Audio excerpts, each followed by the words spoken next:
مرحبا، كيف حالكم؟ حرانين كتير وزهقانين ومش قادرين نقعد بالمطبخ فترة طويلة. أنا جبت لكم الحل. اليوم عملت على الغدا برجر دجاج بطريقة كتير مزبوطة، ومعاها كل الإضافات: سلطة كولسلو على طريقتي، وبطاطا مقلية بالبهارات اللي عملناها مع بعض.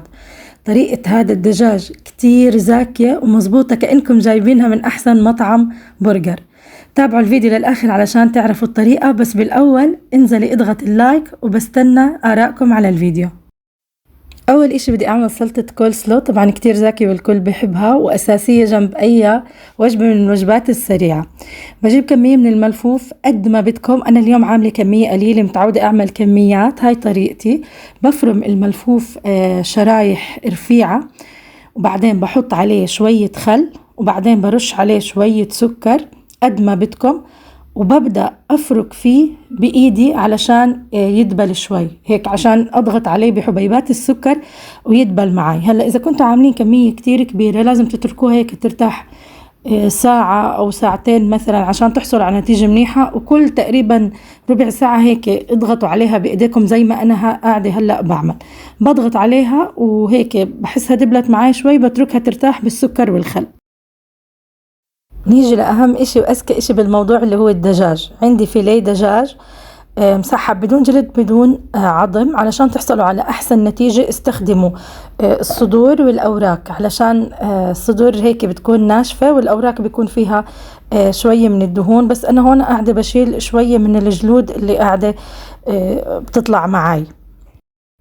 الدجاج هون عندي أقل من كيلو بشوي، يعني أنتوا استخدموا كيلو أو 800-900 جرام، ما بتفرق، أو قد ما بدكم. كنت أجيب وجبة برجر دجاج من مطعم شغله كتير زاكي وهيك فخم يعني، بس بتعرفوا إنه الأسعار صارت خيالية. يعني سعر سندويشتين برجر تقريبا بيطلع قد سعر باكيت الدجاج كامل. الباكيت اللي فيه 2 كيلو، الحبتين برجر سعرهم تقريبا قد سعر باكيت الدجاج كامل. عن جد ما ببالغ. فانتوا لما تعملوها بالبيت عن جد بتوفروا فلوس، يعني لانه في ناس دايما بتقولك ممكن بالبيت يطلع معانا نفس التكلفة. في هاي الحالة لا. المهم انا بدي اقطعهم قطع كبيرة علشان بدي اطحنهم بالفود بروسيسر. ما بدي احط القطعة كاملة، لا بدي هيك اقطعهم لقطع خشنة. هلا قطعت قطع الدجاج وبجيب الفود بروسيسر، بدي اطحنهم طبعا ناعم.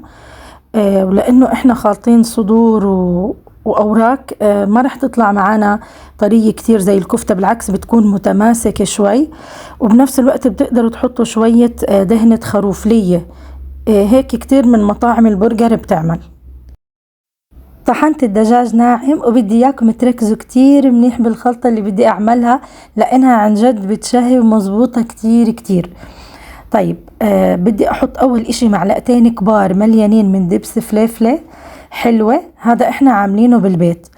طيب لو ما عندي دبس الفليفلة بقدر احط معلقتين كبار كاتشب، معلقتين كبار باربيكيو صوص او اي صوص تاني انا بحبها.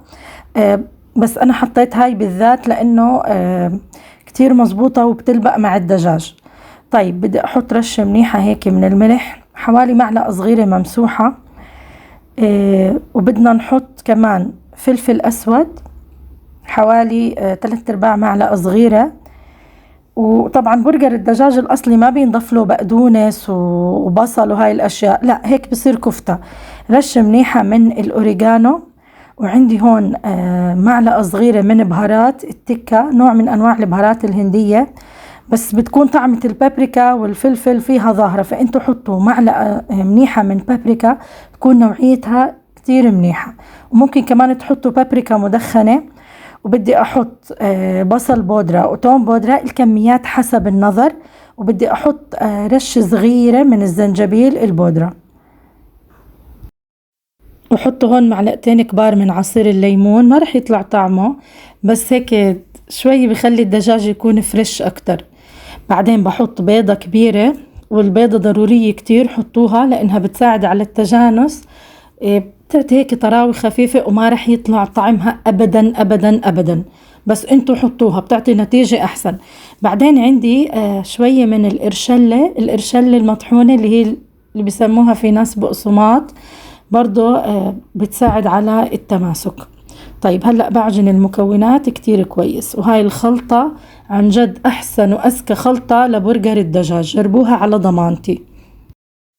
القرشال اللي بدي أحطها تقريبا نص كوباية، لا تكتروا علشان ما تنشف لكم الخلطة، بس وانتوا بتعجنوا بتقرروا إذا بدكم زيادة أو لا.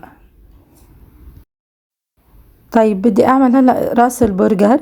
هلأ أنا عندي الأداة اللي بينعمل فيها البرجر بتكون قطعتين، بتحطوا هيك كيس أو إشي بتضغطوا عليها، بس صدقوني بإيدينا رح تطلع أسرع بكتير من إنه إحنا نقعد نضغط ونشيل ونظبط.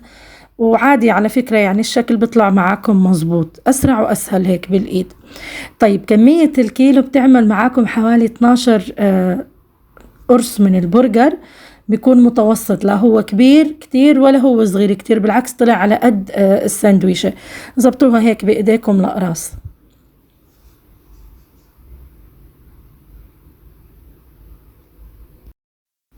وبس بنحمرهم على النار مع شوية زيت بسيط على نار هادية، وعلى فكرة ما بياخدوا معنا وقت، بيستووا بسرعة. وشفتوا الوصفة عن جد كتير زاكية وصحية كتير، اللي بيعمل دايت بس بشيل القرشلة من الوصفة وبتكون عنده دايت. وبدي أكمل سلطة الكولسلو، شايفين كيف دبل الملفوف عندي، بس بشطفه شطفة سريعة، وللأسف اكتشفت إن الموبايل ما كان بيصور، وأنا بدي أكمل أغراض السلطة. فبنضيف عليها جزر مبشور بعد ما نشطفه شطفة سريعة، جزر مبشور، وبنحط كمان شوية ذرة. وعلى هاي الكمية بدي أرجع أحط حوالي معلقتين هيك من السكر، أو حطوا سكر قد ما بدكم، هي لازم تكون حلوة. وبعدين بنحط مايونيز برضو قد ما بدنا، بنخلطها وبنحطها بالتلاجة وبتصير جاهزة. ومعاهم قليت شوية من البطاطا، طبعا اشي اساسي، وهي سخنة بحط عليها البهارات. هدول البهارات اللي عملناهم مع بعض، اللي بده الطريقة يرجع للفيديوهات القصيرة على الصفحة بلاقيهم، راح احط لكم الرابط. هاي البهارات فيها بابريكا، اوريجانو، توم بودرة، بصل بودرة، رشة من ملح الليمون، وفيها كمان شوية من مرقة الدجاج الفورية. وبدي اعمل السندويشات، انا التزمت بالاشياء الاساسيه. بتقدروا انتوا تخلطوا كاتشب ومايونيز وباربيكيو وخردل، او تعملوا هيك صلصات انتوا بتحبوها وشطه وقصص.